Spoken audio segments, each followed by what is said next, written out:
மது மற்றும் போதை பழக்கத்திலிருந்து விடுபட அணுகுவீர் ஜீவன் கேர் சென்டர். தொடர்புக்கு 9025912345. அன்னைக்கு போய் நான் 10 மணிக்கு 11 மணிக்கெல்லாம் போயினேன். 12 மணிக்கெல்லாம் வந்து அவங்க ஒரு நார்மலாக அவங்க குரல் கேட்குது, பேசுகிறாங்க. முதல்ல அன்கான்சியஸாக இருக்கையில் கூப்பிட்டு போயிருக்காங்க. அப்புறம் அவங்க குரல்லாம் கேட்குது. நாங்கள் அவங்க ரூமுக்கு போக முடியாது, எங்களுக்கு அவங்களுக்கு ஒரு டிஸ்டன்ஸ் அந்த இடத்துலேருந்து அவங்க குரல் கேட்குது. பூங்குன்றனை கூப்பிட்டு இன்ஸ்ட்ரக்ஷன்லாம் கொடுக்குறாங்க. மறுநாள் காலையில் வழக்கமாக பூங்குன்றனுக்கு இன்ஸ்ட்ரக்ஷன்லாம் கொடுக்குறாங்க. அதிகாரிகளுக்கு செக்ரட்டரிஸுங்களுக்கெல்லாம் இன்ஸ்ட்ரக்ஷன்லாம் கொடுக்குறாங்க.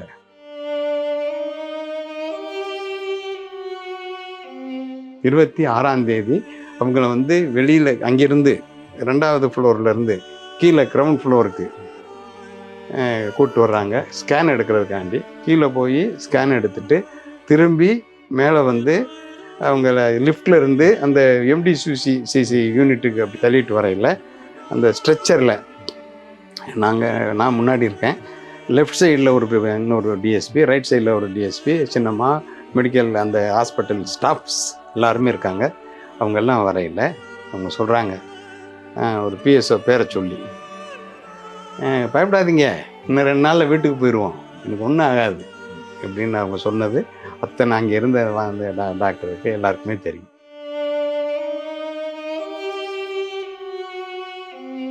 எங்களுக்கு லீவு கொடுக்குறதே அம்மா தான், அது சிஎம் தான். அவங்களுக்கு லெட்டர் எழுதி கொடுத்து அந்த மாதிரினா அவங்களுக்கு வேண்டிக்கிட்டதுனால நான் ஐயப்பன் கோயிலுக்கு போயிட்டு வர்றதுக்கு எனக்கு 17-18 லீவ் வேணும் அப்படின்னு சொல்லிட்டு எழுதி கொடுத்தேன். அதை எழுதி கொடுத்தா அந்த சிஎம் அம்மா அவங்கக்கிட்ட போச்சு. ஒரு கொஞ்சம் நேரம் கழித்து சின்னம்மா வந்து அப்போ வந்து இன்னொரு டிஎஸ்பி என் கூட இருக்கார். அவங்க 2 பேர் இருக்கையில் சின்னம்மா வந்து, கருப்புசாமி, அம்மா வந்து உங்களை அம்மாகிட்ட சொன்னேன், கருப்புசாமி ஐயப்பன் கோயிலுக்கு போகணும்னு வேண்டிக்கிட்டாராம் அப்படின்னு நான் சொன்னேன், உங்களை போயிட்டு வர சொல்லிட்டாங்க, யூ ஆர் பெர்மிட்டட், நீங்கள் போயிட்டு வாங்க அப்படின்னாங்க.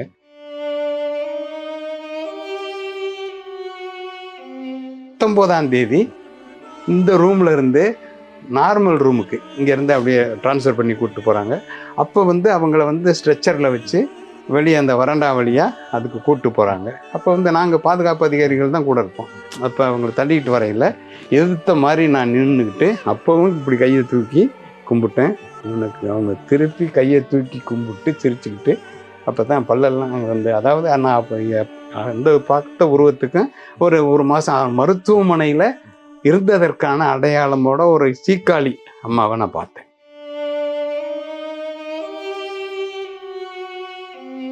ஒரு டாக்டர் வர்றாரு. அந்த டாக்டர்கிட்ட என்கிட்ட நல்லா பேசுவார். சார், அம்மாவை என்னைக்கு சார் நாங்கள் கூட்டிகிட்டு போகலாம் வீட்டுக்கு அப்படின்னு. அவர் சொன்னார், ஸ்ட்ரெச்சரில் வர்றதுன்னா இப்போவே கூப்பிட்டு போயிடலாம், நடந்து கூட்டிகிட்டு வர்றதுன்னா இன்னொரு 10 நாள் ஆகும். 3 மணிக்கு. ஆனால் 4-4:15 மணிக்கெலாம் அவர் சொல்லிட்டு அவர் போயிட்டார். நான் டியூட்டியில் இருக்கேன். அப்போது சவுண்டு கேட்குது, அந்த சின்னம்மா எல்லாருன்னு சத்தம் கேட்குது. அப்புறம் ஓடினா நான் அப்போ இன்னொரு டிஎஸ்பியும் பாதுகாப்பில் இருந்தார். போய் 2 பேரும் போய் பார்த்தப்ப இவங்களை வந்து அந்த ஃபிசியோதெரபிஸ்ட் உள்ளேருந்து வெளியில் கூட்டிகிட்டு வந்து ஒரு சேரில் உட்கார வச்சாங்க.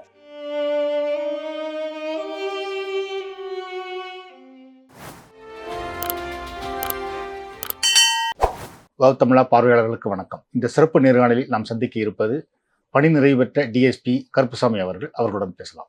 வணக்கம் சார். வணக்கம் சார். இப்போ உங்களோட இந்த போலீஸ் காவல்துறை பணிகளில் வந்து ஒரு முக்கியமான பணி அப்படிங்கிறது நீங்கள் சிஎம் செக்யூரிட்டி ஃபோர்ஸ் கமாண்டோவில் இருந்தது வந்து. ஸோ அதுக்கு எப்படி நீங்கள் வந்தீங்க? கமாண்டோ ஃபோர்ஸ்ன்னு அதிதீவிர படை அப்படி இருக்கு, அந்த படையில் அட்மின் இன்ஸ்பெக்டராக இருந்தேன். அப்போ வந்து ஒரு நாள் ஒரு அதிகாரி, முன்னாள் அம்மாவுக்கு வந்து பாதுகாப்பு அதிகாரியாக இருந்தவர், நீங்கள் இங்கே அம்மாவுக்கு பாதுகாப்பு அதிகாரியாக வரீங்களா அப்படின்னாரு. நான் வரேன் சார். அப்புறம் அவர்கிட்ட நீங்கள் தான் வரணும் அப்படிங்கிற மாதிரி சொன்னார், இன்சிஸ்ட் பண்ணியே சொன்னார். அப்புறம் இவர் ஏடிஜிபி லாண்டாரை போய் பாருங்க அப்படின்னாரு. அப்போ வந்து விஜயகுமார் தான் ஏடிஜிபி லாண்டார். அவரை போய் நான் பார்த்தேன். கருப்புசாமி, உங்களை வந்து அப்போ வந்து ஃபார்மர் சிஎம் எதிர்கட்சி தலைவியாக இருக்காங்க. இப்போ அவங்கக்கிட்ட வந்து அங்கே வந்து ஒரு சின்ன பிரச்சனை ஆகிப்போச்சு. அவங்களுக்கு பாதுகாப்பில் ஒரு பிரச்சனை ஆகி போனதுனால வேற ஒரு பிஎஸ்ஓ போடணும் அப்படிங்கிற ஒரு சூழ்நிலை பேப்பர் எல்லாம் பார்த்து தெரிஞ்சுக்கிட்டேன். இப்போ அவங்கள போட போகிறோம், நீங்கள் போய் ரிப்போர்ட் பண்ணிக்கிறீங்க அப்படின்னாரு. இல்லைங்கய்யா, ஐயா அப்படின்னு யோசித்தேன். இல்லை நீங்கள் போய் நல்லா வேலை செய்வீங்க. இல்லைங்க, நான் சின்ன 17 வயசில் திமுகவில் இருந்தேன், சின்ன ஊரில் எல்லாம் அதெல்லாம் ரிப்போர்ட் வர முடியும் அப்படின்னு. அதெல்லாம் அவங்க விசாரித்து தெரிஞ்சுக்கிடுவாங்க, நீங்கள் போங்க, அவங்ககிட்ட போனீங்கன்னா நல்லாயிருக்கும், உங்களுக்கு எதிர்காலமும் நல்லாயிருக்கும் அப்படின்னாங்க.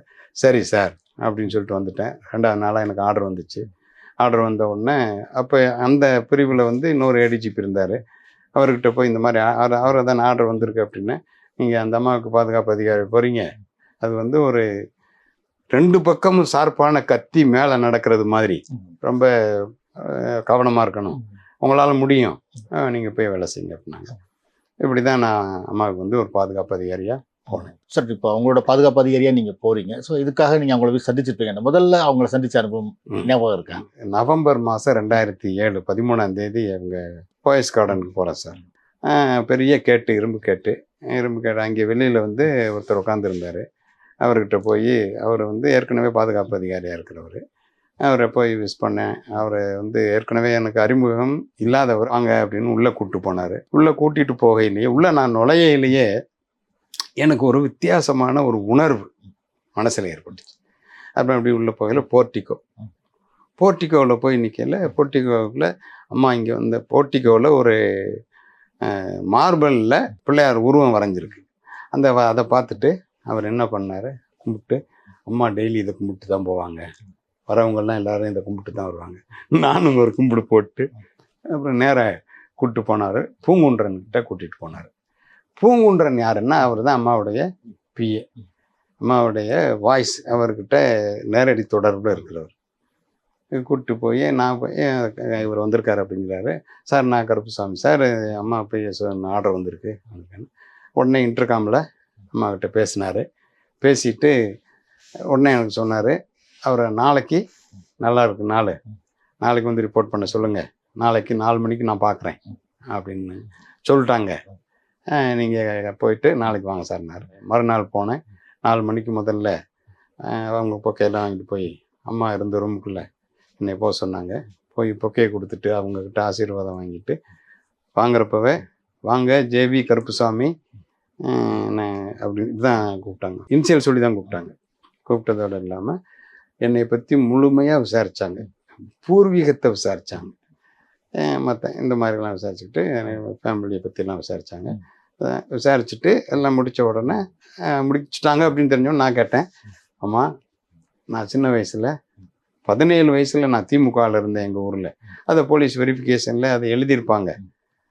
அது நான் 2வது விஜயகுமார் ஐயா கிட்ட நான் நெருக்கமாக இருக்கேன், அவர் இன்றைக்கும் வந்து அவர் கூட தொடர்பில் இருக்கேன், எல்லாம் எனக்கு தெரியும், நானும் 17 வயசில் திமுகவில் தான் இருந்தேன், நீங்கள் தைரியமாக போங்க, இதெல்லாம் நான் விசாரிச்சுட்டேன் எனக்கு தெரியும் அப்படின்னு சொன்னாங்க. சரி அப்படின்னு சொல்லிட்டு அங்கேருந்து வந்து அதிலிருந்து தொடர்ந்து அவங்கக்கிட்ட வேலை பார்த்தேன் சார். அங்கே பாதுகாப்பு எப்படின்னு கேட்டிங்கன்னா, இன்ஸ்பெக்டர் லெவலில் 3 பிஎஸ்ஓ, ஹெட் கான்ஸ்டபிள் லெவலில் 3 ஏபிஎஸ்ஓ. ஏபிஎஸ்ஓன்னா அசிஸ்டன்ட் பர்சனல் செக்யூரிட்டி. இது இல்லாமல் வெளியில் வந்து அக்சஸ் கண்ட்ரோலில் வந்து இதில் அந்த கோர்சல் பிரிவிலிருந்து ஒரு பிரிவு ஆளுங்க தான் இருப்பாங்க. இவங்க வந்து அதை 3 அடுக்குன்னு சொல்லுவாங்க. முதல் அடுக்குங்கிறது இந்த பிஎஸ்ஓ டீம், 2வது அடுக்கு அப்படிங்கிறது இந்த அக்சஸ் கண்ட்ரோல்னா அவங்க என்ன பண்ணுவாங்க கேட்டிங்கன்னா, அடையாளம் தெரிந்தவர்கள், அதிகாரம் பெற்றவர்கள், 2ஆக எடுத்துக்கணும். அடையாளம் தெரிஞ்சு அதிகாரம் பெற்றவர்கள் வந்தால் தான் உள்ள விடணும். இப்போ எனக்கு ஒருத்தர் வர்றாரு, இவர் தான் அப்படின்னு தெரியும், ஆனால் அவரை உள்ள வர சொல்லியிருக்காரான்னு எனக்கு தெரியாது. அப்போ உள்ள வர சொல்கிறாங்களான்னு தெரியறதுக்கு உள்ளே இருந்து எங்களுக்கு இன்ஸ்ட்ரக்ஷன் வரணும். ஒவ்வொரு இதுக்கும் வந்து நுணுக்கமாக அங்கே பார்த்தா தான் அவங்களுக்கு அவங்க செக்யூரிட்டி வேலை அதை செய்ய முடியும். அது மாதிரி அவங்கள பார்த்து வர்றவன் என்ன நிலையில் வர்றான், எப்படி வர்றான், அவன் நல்ல நிலையில் இருக்கிறானா, நீங்கள் அவங்க பாதிக்கப்பட்டவங்கெல்லாம் வருவாங்க, அவங்க குறைகளை கேட்குறதுக்கு வருவாங்க, எமோஷனாக வருவாங்க, தண்ணி அடிச்சுட்டு வருவாங்க. இப்போ அவங்களெல்லாம் செக்அப் பண்ணுறதுக்கு தான் அந்த அக்சஸ் கண்ட்ரோலுங்கிறது இருக்குது. அக்சஸ் கண்ட்ரோலில் வந்து 3 woman police, at a time ஒரு போலீஸ் இருப்பாங்க, 3 ஷிஃப்ட்டில் 3 உமன் போலீஸ் இருப்பாங்க, அவங்க கூட 2 மேல் போலீஸ் இருப்பாங்க. அப்படி இருந்து தான் அவங்களுக்கு அக்சஸ் கண்ட்ரோல். அது இல்லாமல் 3வது அடுக்கு லோக்கல் போலீஸ் யூனிஃபார்மில் 3வது அடுக்காக இருந்துகிட்டு இருப்பாங்க. இந்த சிஸ்டம் வந்து அவங்களுக்கு வந்து எங்கே தங்கியிருந்தாலும் அவங்களுக்கு இருக்கும். இது இல்லாமல் அவங்களுக்கு இசட் ப்ளஸ் பந்தோபஸ்து. இசட் ப்ளஸ்னா என்ன கூடுதல் அப்படின்னா, இந்த 3 அடுக்கு பந்தோபஸ்தோட அந்த எனர்ஜி, கருப்பு பூனை படை இருக்கு இல்லையா, அந்த கருப்பு பூனை படை அதில் வந்து 2 வண்டி வந்து எனர்ஜி 1 எனர்ஜி 2 அப்படின்னு வருவாங்க.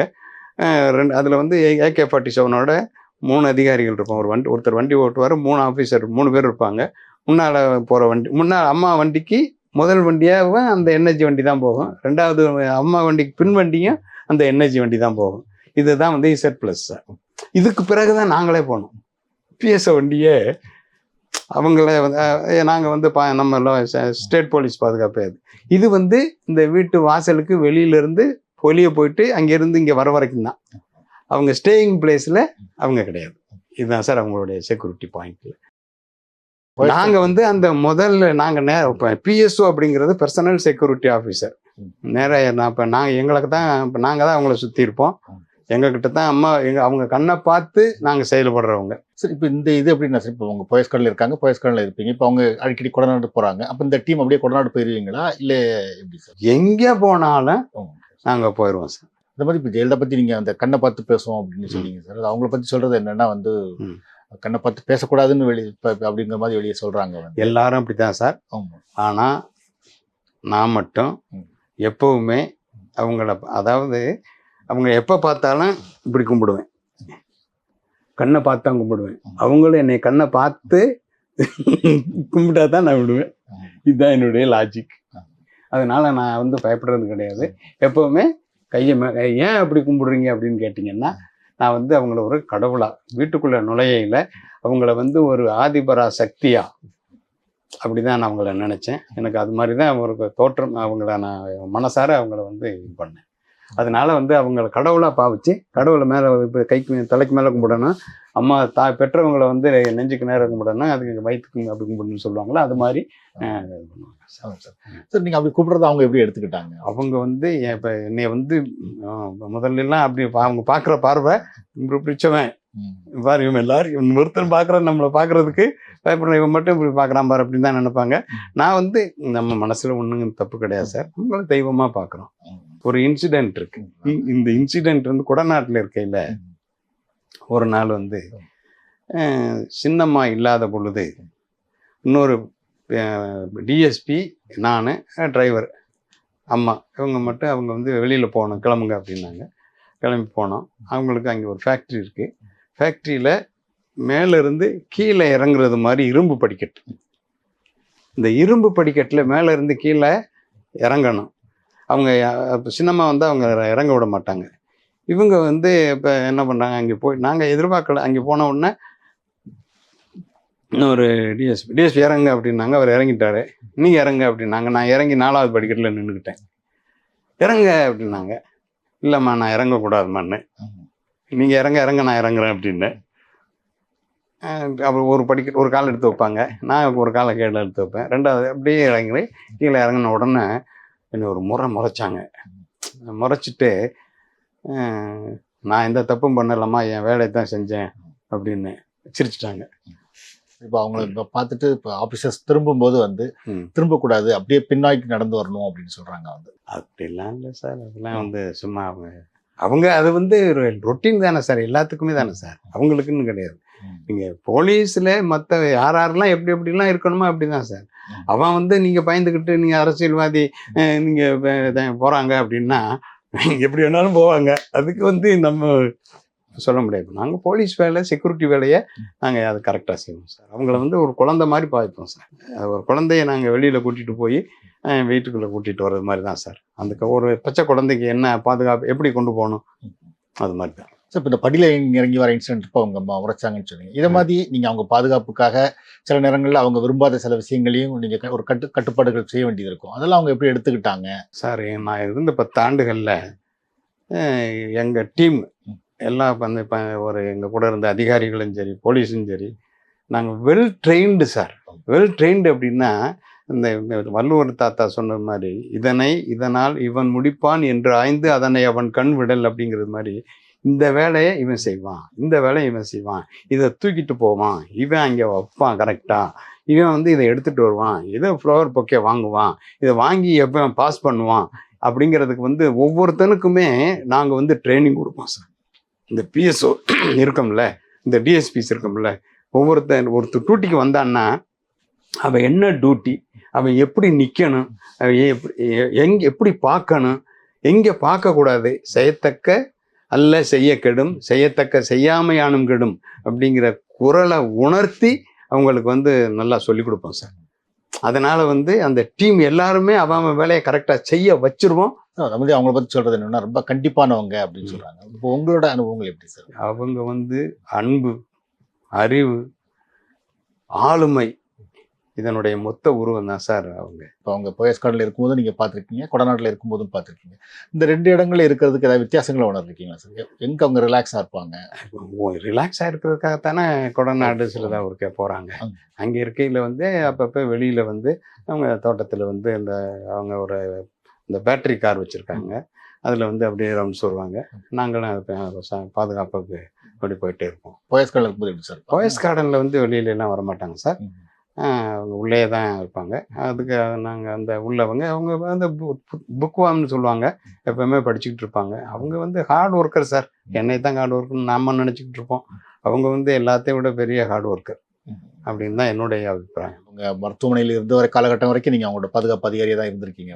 கடைசியில் இந்த சுகமம் இல்லாமல் போனது இல்லைங்களா சார்? அது அப்போ என்ன நடந்ததுன்னு சொல்ல முடியுமா சார்?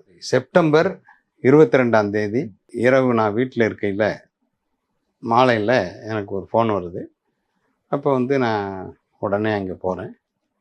போனால் ஹாஸ்பிட்டலுக்கு கூட்டி போயிட்டாங்கன்னு தான் எனக்கு ஃபோன் வருது. நேராக அப்போலோ ஹாஸ்பிட்டலுக்கு போகிறேன். போகிறப்ப அப்படி இறங்கி எமர்ஜென்சிலேருந்து அம்மாவை கூப்பிட்டு வர்றாங்க. எமர்ஜென்சிலேருந்து அம்மாவை கூப்பிட்டு வரையிலையே அப்போ அவங்க சின்னம்மா வர்றாங்க, எங்கள் பிஎஸ்ஓ வர்றாங்க, ஹாஸ்பிட்டல் ஸ்டாஃப்லாம் வர்றாங்க. வரையில் நான் போகிறப்ப அம்மா வந்து நல்ல கான்சியஸாக தான் இருக்காங்க. அம்மா போய் நான் வந்து முதல்ல போய் பார்க்குறேன்ல அம்மா அப்படிங்கையில் அம்மா என்னை நல்லா பார்த்து வந்துட்டாடா அப்படின்னு சொல்கிறது மாதிரி நான் ஃபீல் பண்ணேன். என் கருப்புசாமி வந்துட்டாரு அப்படிங்கிற மாதிரி. அப்புறம் அங்கேருந்து லிஃப்ட்டுக்கு கூப்பிட்டு போகிறாங்க. இந்த லிஃப்டில் இருந்து 2nd ஃப்ளோர் கூப்பிட்டு போய் அங்கே வந்து ஒரு MDCCU அப்படின்னு சொல்லிட்டு மெடிக்கல் கேர் யூனிட் அதுக்குள்ளே கொண்டு போய் அதில் வந்து 8ஆம் நம்பர் அறையில் அவங்க இருந்தாங்க. நாங்கள் வந்து அதில் வந்து மொத்தம் 25 அறைகள் இருக்குது. 25 பேஷண்ட் அங்கே வந்து தங்குற மாதிரி அந்த ஒரு செட்டப்பு, அந்த MDCC அதில் வந்து மெடிக்கல் கேர் யூனிட்டு அதில் இவங்க அந்த ரூமில் இருந்தாங்க. அதுக்கு பக்கத்து அறையிலேயே அது பாதுகாப்புக்காக அங்கே சினிமா அப்படி இருந்தாங்கன்னு. இதுதான் சார் அப்போ அப்படி கொண்டு போனது. அன்றைக்கி போய் நான் 10 மணிக்கு 11 மணிக்கெலாம் போயினேன். 12 மணிக்கெலாம் வந்து அவங்க ஒரு நார்மலாக அவங்க குரல் கேட்குது, பேசுகிறாங்க. முதல்ல அன்கான்ஷியஸாக இருக்கையில் கூப்பிட்டு போயிருக்காங்க. அப்புறம் அவங்க குரல்லாம் கேட்குது. அவங்க ரூமுக்கு போக முடியாது, எங்களுக்கு அவங்களுக்கு ஒரு டிஸ்டன்ஸ் அந்த இடத்துலேருந்து அவங்க குரல் கேட்குது. பூங்குன்றனை கூப்பிட்டு இன்ஸ்ட்ரக்ஷன்லாம் கொடுக்குறாங்க. மறுநாள் காலையில் வழக்கமாக பூங்குன்றனுக்கு இன்ஸ்ட்ரக்ஷன்லாம் கொடுக்குறாங்க. அதிகாரிகளுக்கு செக்ரட்டரிஸுங்களுக்கெல்லாம் இன்ஸ்ட்ரக்ஷன்லாம் கொடுக்குறாங்க. 23ஆம் தேதி காலையில். அப்போ 24ஆம் தேதி எல்லாம் அப்போ அங்கெல்லாம் பார்த்துக்கிட்டு இருக்காங்க. 26ஆம் தேதி அவங்கள வந்து வெளியில் அங்கேருந்து 2வது ஃப்ளோர்லேருந்து கீழே கிரவுண்ட் ஃப்ளோருக்கு கூப்பிட்டு வர்றாங்க ஸ்கேன் எடுக்கிறதுக்காண்டி. கீழே போய் ஸ்கேன் எடுத்துட்டு திரும்பி மேலே வந்து அவங்கள லிஃப்டில் இருந்து அந்த MDCC யூனிட்டுக்கு அப்படி தள்ளிட்டு வரையில் அந்த ஸ்ட்ரெச்சரில் நான் முன்னாடி இருக்கேன். லெஃப்ட் சைடில் இன்னொரு டிஎஸ்பி, ரைட் சைடில் ஒரு டிஎஸ்பி, சின்னம்மா, மெடிக்கல் அந்த ஹாஸ்பிட்டல் ஸ்டாஃப்ஸ் எல்லாருமே இருக்காங்க. அவங்கெல்லாம் வரையில் அவங்க சொல்கிறாங்க, ஒரு பிஎஸ்ஓ பேரை சொல்லி, பயப்படாதீங்க, இன்னும் 2 நாளில் வீட்டுக்கு போயிடுவோம், எனக்கு ஒன்றும் ஆகாது அப்படின்னு அவங்க சொன்னது அத்தனை அங்கே இருந்த அந்த டாக்டருக்கு எல்லாருக்குமே தெரியும். என்னைக்கு 26ஆம் தேதி. அப்புறம் அங்கேருந்து போகிறாங்க. அதுக்கப்புறம் உள்ளே போய் இருக்கையில் அப்புறம் 29லேருந்து 6ஆம் தேதி வரைக்கும், அதாவது ரொம்ப முடியாத போயிருக்கிற நிலையில் இருந்தாங்க அப்படிங்கிறது மாதிரி தான் டாக்டர்ஸ் சொன்னாங்க. எல்லாம் எந்தெந்த டாக்டரை வந்தாங்க போனாங்க. ஜான் பீலே அப்படின்னு லண்டன்லேருந்து வந்தாங்க, எய்ம்ஸ் டாக்டர்ஸ் வந்தாங்க, எல்லாரும் பார்த்தாங்க. அக்டோபர் 6ஆம் தேதி ஒரு 1:30 மணியை போல் அப்போ நான் அங்கே நான் அதாவது நான் இருக்கிற இடத்துல தான் எல்லோரும் இந்த ஷூவில் இருக்கிற அந்த பேப்பரை ரிமூவ் பண்ணிவிட்டு உள்ளே போகணும் டாக்டர்ஸ், எந்த ஸ்டாஃபுமே அந்த இடத்துல வந்து ஷூ ரிமூவ் பண்ணிக்கிட்டு she is out of danger, இவர் வந்து ஆபத்தான நிலையை தாண்டிட்டாரு அப்படிங்கிறத வந்து அவர் சொல்கிறார். எல்லாருமே மகிழ்ச்சியாக இருந்தாங்க. அந்த டாக்டர்ஸ் டீமு இப்போ என்னை தாண்டி எங்களை தாண்டி தானே போகணும் டெய்லி. நான் எல்லாம் மகிழ்ச்சியாக இருந்தாங்க. அப்போ வந்து எனக்கெல்லாம் ஒரு ஒரு பெரிய சந்தோஷம். அது மாதிரி அங்கே வந்து அதில் இது வந்துட்டாங்க. அப்போ நான் இப்போ இதுக்கு நடக்குது. இதுக்கப்புறம் ஒவ்வொரு நாளும் அப்படியே டெவலப்மெண்ட்டு நல்லா அப்படி இருக்காங்க, அதை இப்படி இருக்காங்க அப்படின்ட்டு 17, 18 அந்த தேதியில் வந்து நான் என்ன சொல்கிறேன், எல்லோரும் அப்போ தான் நான் இந்த பிரார்த்தனை பாடல்கள்லாம் நான் எழுதி கொடுத்துருக்கேன். எல்லோரும் போய் பிரார்த்தனை பண்ணாங்க. எல்லா மதக்காரங்களும் மதத்தை சேர்ந்தவர்களும் கட்சிக்காரங்கள் இல்லாதவங்களும் இந்த அமாவாசை நல்லா வரணும், பிழைச்சி வரணும் அப்படின்னு சொல்லிட்டு எல்லோரும் பிரார்த்தனை பண்ணாங்க. எல்லோரும் சாமியை வேண்டிக்கிட்டாங்க. அப்படிலாம் அதெல்லாம் எல்லாம் பேப்பரில் சொன்னாங்க, டிவியில் சொன்னாங்க, எல்லாம் நடந்துக்கிட்டு தான் இருந்துச்சு. ஆனால் இந்த 16, 17 நான் இதுக்கு நான் வேண்டிக்கிட்டேன், வந்து சரியாகிட்டாங்கன்னா ஐயப்பன் கோயிலுக்கு வர்றேன் அப்படின்னு சொல்லிட்டு. உடனே நான் எங்களுக்கு லீவு கொடுக்குறதே அம்மா தான், அது சிஎம் தான். அவங்களுக்கு லெட்டர் எழுதி கொடுத்து அந்த மாதிரினா அவங்களுக்கு வேண்டிக்கிட்டதுனால நான் ஐயப்பன் கோயிலுக்கு போயிட்டு வர்றதுக்கு எனக்கு 17, 18 லீவ் வேணும் அப்படின்னு சொல்லிட்டு எழுதி கொடுத்தேன். அதை எழுதி கொடுத்தா அந்த சிஎம் அம்மா அவங்கக்கிட்ட போச்சு. ஒரு கொஞ்சம் நேரம் கழித்து சின்னம்மா வந்து அப்போ வந்து இன்னொரு டிஎஸ்பி என் கூட இருக்கார். அவர் 2 பேர் இருக்கையில் சின்னம்மா வந்து, கருப்புசாமி அம்மா வந்து உங்களை அம்மாகிட்ட சொன்னேன், கருப்புசாமி ஐயப்பன் கோயிலுக்கு போகணும்னு வேண்டிக்கிட்டாராம் அப்படின்னு நான் சொன்னேன், உங்களை போயிட்டு வர சொல்லிட்டாங்க, யூ ஆர் பெர்மிட்டட், நீங்கள் போயிட்டு வாங்க அப்படின்னாங்க. அதே மாதிரி போயிட்டு வந்து பிரசாதம் கொடுத்தேன். கொடுத்ததுன்னா அப்புறம் 19ஆம் தேதி இந்த ரூமில் இருந்து நார்மல் ரூமுக்கு இங்கேருந்து அப்படியே ட்ரான்ஸ்ஃபர் பண்ணி கூப்பிட்டு போகிறாங்க. அப்போ வந்து அவங்கள வந்து ஸ்ட்ரெச்சரில் வச்சு வெளியே அந்த வறண்டா வழியாக அதுக்கு கூப்பிட்டு போகிறாங்க. அப்போ வந்து நாங்கள் பாதுகாப்பு அதிகாரிகள் தான் கூட இருப்போம். அப்போ அவங்கள தள்ளிக்கிட்டு வரையில் எதிர்த்த மாதிரி நான் நின்றுக்கிட்டு அப்போவும் இப்படி கையை தூக்கி கும்பிட்டேன். இவனுக்கு அவங்க திருப்பி கையை தூக்கி கும்பிட்டு சிரிச்சுக்கிட்டு அப்போ தான் பல்லெல்லாம் வந்து, அதாவது நான் அப்போ அந்த பார்த்த உருவத்துக்கும் ஒரு மாதம் மருத்துவமனையில் இருந்ததற்கான அடையாளமோட ஒரு சீக்காளி அம்மாவை நான் பார்த்தேன். அப்படி போயிட்டு எனக்கு ரொம்ப மனசு வேதனையாக போச்சு. அதுக்கப்புறம் நான் ரொம்ப அழுதேன்னு வச்சுக்கிறேங்களேன். ரூமில் போயிட்டு என்ன எல்லாம் ஆறுதல்லாம் பண்ணாங்க, அப்படி இருந்தாங்க. ஆனால் அதுக்கப்புறம் ஒவ்வொரு நாளும் ஒரு மேனியும் பொழுது வேண்டுமா நல்லா ஹெல்த்தாக வந்துட்டாங்க. அதுக்கப்புறம் நல்லா இருந்தாங்க, நல்லா இருக்காங்கன்னு சொல்லிட்டு வந்தாங்க. அப்புறம் ஓரளவுக்கு அவங்க திரும்பி நீங்கள் சொன்ன மாதிரி அவங்க திரும்பி வாங்கிற மாதிரி தகவல்கள்லாம் வந்துட்டு இருந்தது.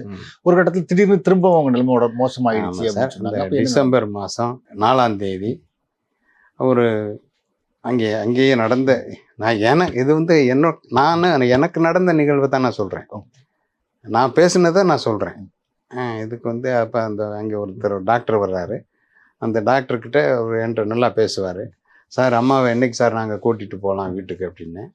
அவர் சொன்னார், ஸ்ட்ரெச்சரில் வர்றதுன்னா இப்போவே கூப்பிட்டு போயிடலாம், நடந்து கூட்டிகிட்டு வர்றதுன்னா இன்னொரு 10 நாள் ஆகும்னாரு.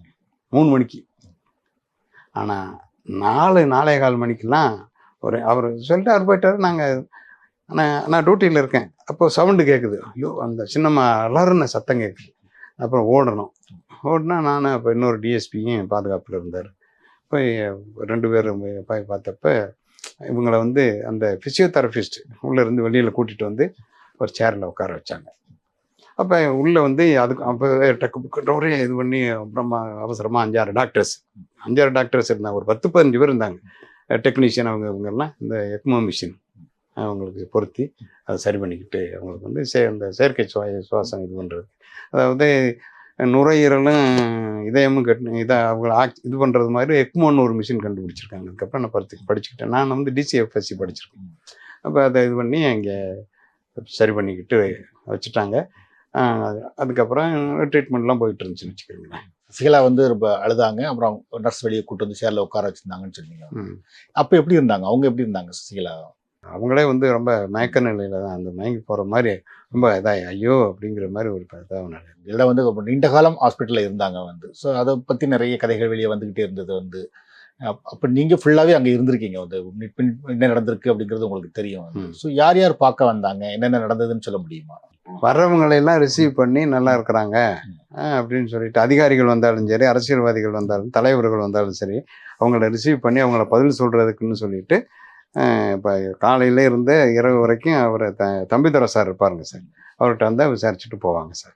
மு.க. ஸ்டாலின் அவர்கள் அப்போ வந்து ஜெயலலிதாவை பார்க்கறதுக்காக நான் இருக்கிறப்ப வரல. நான் 3 பேர் டியூட்டியில் இருப்போம். நான் இருக்கிறப்ப வரல. அப்போ என்ன நடந்ததுன்னு எனக்கு தெரியாது. அது மாதிரி ராஜாத்தி அம்மா வரையில நான் இருந்தேன்.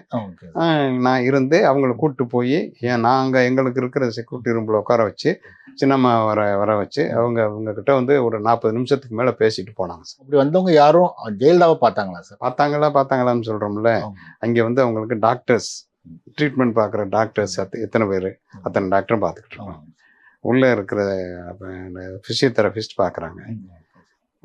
அவங்க ஹாஸ்பிட்டல் ஓனர் அவர் டெய்லி வந்துடுவார். பிரதாப் ரெட்டி, விஜயகுமார் ரெட்டி எல்லாம் வந்து பிரதீப் ரெட்டியா இன்னொரு அம்மா இருக்குது, அவங்க எல்லாரும் வந்து பார்த்துருவாங்க சார். பார்த்துட்டு போயிட்டு தான் இருக்காங்க. சினிமா பார்த்துக்கிட்டு இருக்காங்க. அதுக்கப்புறம் நானே 4 தடவை பார்த்துருக்கேன் வெளியில் வர்றப்ப. நான் சொல்கிறேன் 19ஆம் தேதி, 7ஆம் தேதி, 26ஆம் தேதி நான் பார்த்துருக்கேன். கார்டியோ அரெஸ்ட்ங்கிற மாதிரி வந்து திடீர்னு இறந்து போயிட்டாங்க. ஆமாம் சார். அன்னைக்கு என்ன நடந்ததுன்னு சொல்ல முடியுமா சார்? நீங்கள் அன்னைக்கு என்ன, நான் வந்து செக்யூரிட்டி ஆஃபீஸர். வெளியில் வந்து நான் ஓடி போய் பார்க்குறப்ப இதுதான் நடந்தது. அந்த அம்மா வந்து வெளியே வந்தாங்க. உள்ளே வந்து எக்மோ மிஷின்லாம் வச்சுக்கிட்டு இருந்தாங்க. அவங்கள வந்து அதாவது இப்போ இந்த கார்டியாக் அரெஸ்ட்டுங்கிறது நீங்கள் இப்போ பெரிய ஹாஸ்பிட்டல் இந்த இவர் என்ன அந்த மிகப்பெரிய 10,000க்கு மேலே ஆப்ரேஷன் பண்ண சரியண்ணா அவரை வந்து ஒரு ஃபர்ஸ்ட் அட்டாக்லேயே அவரால் இது பண்ண முடியல. அட்டாக் எப்படி வருதுன்னு அது சொல்ல முடியாது sir. Security point of view வெளியே வந்து நீங்கள் ஒரு அம்மா ஒரு தெய்வமா நினைச்ச ஒரு ஆள் அப்படிங்கிற அடிப்படையில் நான் கேட்குறேன். இப்போ வெளிநாட்டுக்கு அவங்கள கூப்பிட்டு போயிருந்தா காப்பாற்றிக்க முடியும்னு நினைக்கிறீங்க சார்? இவங்க காப்பாற்றிட்டாங்க சார். காப்பாற்றி நல்லா தானே சார் இருக்காங்க. ரொம்ப டேஞ்சர் இதுலேருந்து வந்து நல்ல நீங்கள் நானே கேட்குறேன். அதுதான் நான் சொன்னேன் 3 மணிக்கு அவர் கேட்குறாரு, என்னைக்கு கூப்பிட்டு போகிறீங்கன்னு கேட்குறேன் சார். அதுக்கப்புறம் இந்த விதி வந்து அப்படி வருதுன்னு என்ன பண்ண முடியும்? எய்ம்ஸ் டாக்டர் வந்தாங்க, அவங்க ட்ரீட்மெண்ட் கொடுத்தாங்க. வெளிநாட்டு டாக்டர்ஸு அவங்க தான் இதுக்கெல்லாம் வந்து பதில் சொல்லணும். அவங்க வந்து பதில் சொல்லியிருக்கிறாங்கன்னு நினைக்கிறேன். இதுலேயே சொல்லியிருக்காங்க அவங்க நல்லா அவங்க ட்ரீட்மெண்ட்டில் அந்த இது இல்லை அப்படிங்கிற மாதிரி தான் சொல்லியிருக்காங்க. ஹாஸ்பிட்டல் இது வந்து அத்தாரிட்டியும் அவங்க நல்லா தான் பார்த்தாங்க சார். அவங்களுக்கு அந்த கட்டத்தில் ஒரு கால் எடுத்துட்டாங்க அப்படின்னு சொல்லப்பட்டது, அது உண்மை தானே? அது ராத்திரி 11:15 வந்து death declaration, doctors death declaration கொடுத்தா சொன்னாங்க. 5ஆம் தேதி இரவு டிக்ளரேஷன் கொடுத்த உடனே தான் அதுக்கப்புறம் தான் எம்பாமிங் டாக்டர்லாம் வந்தாங்க. வந்து அவங்களாம் செக்அப் பண்ணி அந்த அம்மா வந்து எனக்கு தெரியும், நான் இங்கே அடிக்கடி அவங்க சுதா சேஷன் மேடம் வந்து இதெல்லாம் பேசுகிறதுக்கு வருவாங்க. அப்போ எனக்கு அறிமுகமானவங்க தான். நாங்கள் சாமி இப்படி ஆகிப்போச்சு அப்படின்னு நாங்களே ரொம்ப வருத்தப்பட்டுட்டு அவங்க தான் எம்பாமிங்லாம் பண்ணி முடிச்சுட்டு போனாங்க. அதுக்கப்புறம் அந்த டெத்து டிக்ளரேஷன் சொன்ன உடனே நான் உள்ளே போய் ஐயோ அப்படின்னு சொல்லிட்டு போய் பார்க்குறப்ப பார்த்துட்டு ரொம்ப நான் ஐயோ அம்மா அப்படின்னு சொல்லிட்டு நான் அழுதுட்டு அப்போ வந்து அந்த மிஷினில் வந்து அப்படி போய்கிட்டு இருந்துச்சு. அப்போ எப்படி நீங்கள் டெத்து டிக்ளேர்னு சொல்கிறீங்க? இப்போ இத்தனை பர்சன்டேஜுக்கு மேலே போயிடுச்சுன்னா அந்த மிஷினில் இருக்கிற வந்து அப்படின்னு சொல்லிடலாம் சார் அப்படின்னு சொன்னாங்க. அப்படியா அப்படின்னு இப்போ அம்மா இது பண்ணி கும்பிட்டு போங்கன்னாங்க. நான் போய் 2 காலை தொட்டு கும்பிட்டுட்டு அழுதுட்டு அப்போ நீங்கள் சொல்கிற மாதிரி அந்த மாதிரிலாம் ஒன்றும் இல்லை. அப்புறம் அங்கேருந்து ஹாஸ்பிட்டல்லேருந்து வீட்டுக்கு எடுத்துகிட்டு போய்கிட்டு அங்கே அவங்க போயஸ் கார்டில் அந்த காலில் வச்சு தான் அந்த இறுதி சடங்கு செய்கிறதுக்காண்டி கை கட்டு, கால் கட்டு, பாய் கட்டுலாம் போட்டாங்க. அப்போ நான் உள்ளே தான் இருந்தேன். தேவாதின்னு அவர் தான் சடங்குலாம் பண்ணவர். அவர் சின்னம்மா அவங்களுக்கு நான் அவங்க கூட இருந்து அந்த காலை 2 கட்டை வரல இழுத்து கட்டுறதுக்கு நானே இருந்து கூட நானும் அவங்க கூட இருந்து பண்ணேன். அப்போ வந்து ஐயப்பன் ஒரு டிரைவர் இந்த அவருக்கு அங்கே தான் இருந்தார். அவர் வந்து அவர் பேட்டிலையும் சொல்லியிருக்காரு ஏற்கனவே. ஸோ அந்த போயஸ்களில் வந்து அந்த சடங்குகள்லாம் பண்ணப்பட்டுன்னு சொன்னீங்களா சார்? சடங்குலாம் யார் பண்ண? சடங்குன்னா அவர் தேவாதி தான் சார். அவங்க வீட்டில் சாமி கும்பிட்ற கோயிலுக்குலாம் எல்லாத்துக்கும் அந்த அம்மாவுக்கு எல்லாத்துக்கும் வருவார். அப்போ அவர் தான் அன்னைக்கு வந்திருந்தார். ஸோ அதுக்கு பிறகு போயஸ்கள்லேருந்து அவங்க உடல் பொதுமக்கள் பார்வைக்காக கொண்டு வரப்பட்டது. அப்புறம் சடங்குகள்லாம் நடந்தது. அப்போ என்னென்ன நடந்ததுன்னு சொல்ல முடியுமா? இல்லை, இங்கேருந்து ராஜாஜி ஹாலில் கொண்டு போய் வச்சாங்க சார். அப்புறம் அங்கேருந்து இப்போ இதில் போய் எம்ஜிஆர் சமாதி பக்கத்தில் அந்த இதில் இருந்து இறுதிச் சடங்கு அங்கே போய் இது பண்ணாங்க சார். அங்கே போகிறப்ப என்னால் வந்து ரொம்ப நான் வந்து உண்மை அன்கான்சியஸ் ஆகி உள்ளேயே போக முடியாமல் அந்த ஒரு ஓரத்தில் நான் அங்கே இதில் வந்து அந்த வளையத்தை விட்டு நான் காலையிலேருந்து சாப்பிடல. அங்கே கூட்ட தள்ளி ரொம்ப உடம்பு சரியில்லாமல் ஆயிடுச்சு. ரொம்ப ஒரு மாதிரி மனசு அப்படியே ஓடிக்கிட்டு இருந்துச்சு. நடா இப்படி போயிடுச்சு அப்படின்னு அந்த ஒரு ஓரத்தில் அங்கேயே இருந்தேன். அப்புறம் எல்லாம் முடிஞ்சிட்டு இந்த துப்பாக்கி சுடுற சவுண்டு எல்லாம் கேட்ட உடனே ஆகா எல்லாம் முடிஞ்சு போச்சு போட்டிருக்கு அப்படின்னு இப்படி எந்திரிச்சு பார்த்தேன். இப்போ எல்லாம் முடிச்சுட்டு எல்லாரும் போய் இது பண்ணிக்கிட்டு இருந்தாங்க. எங்கள் பேஎஸ் எல்லாம் போய் மண்ணள்ளி போட்டுக்கிட்டு இருந்தாங்க. அப்புறம் நானும் அங்கேருந்து ஓடி போய் மண்ணள்ளி போட்டு அம்மா போயிட்டு வாங்க. அவங்க எப்படி வருவாங்கன்னா சார், வீட்டில் இருந்து வரையிலேயே அது ஒரு தெய்வ கடாட்சமாக இருக்கும். அதுவே ஒரு பரேடு மாதிரி. அங்கே உள்ளே இருக்கிறவங்க கதவை திறப்பாங்க. கதவை திறந்து நிலப்படிக்கிட்டு வந்த உடனே அவங்களுக்கு எதிர்த்த மாதிரி நாங்கள் பிஎஸ்ஓ 3 பேர், ஏபிஎஸ்ஓ 3 பேர் 6 பேர் வரிசையாக அனுப்போம். புரோட்டோக்கால் படி வரிசை, எங்களுடைய சீனியாரிட்டி படி வந்த உடனே எங்களுக்கு கும்பிடு. நாங்கள் எல்லோரும் கும்பிட்டுக்கிட்டு இருக்கோம், எங்களுக்கு கும்பிடு. அங்கேருந்து 2 ஸ்டெப்பு வைப்பாங்க. இப்படி ரைட்டில் பார்ப்பாங்க. அங்கே வந்து டிரைவர் இருப்பார், வண்டி ஓட்டுற டிரைவர், அவர் கும்பிட்டுக்கு நிற்பார். அவருக்கு ஒரு கும்பிடு.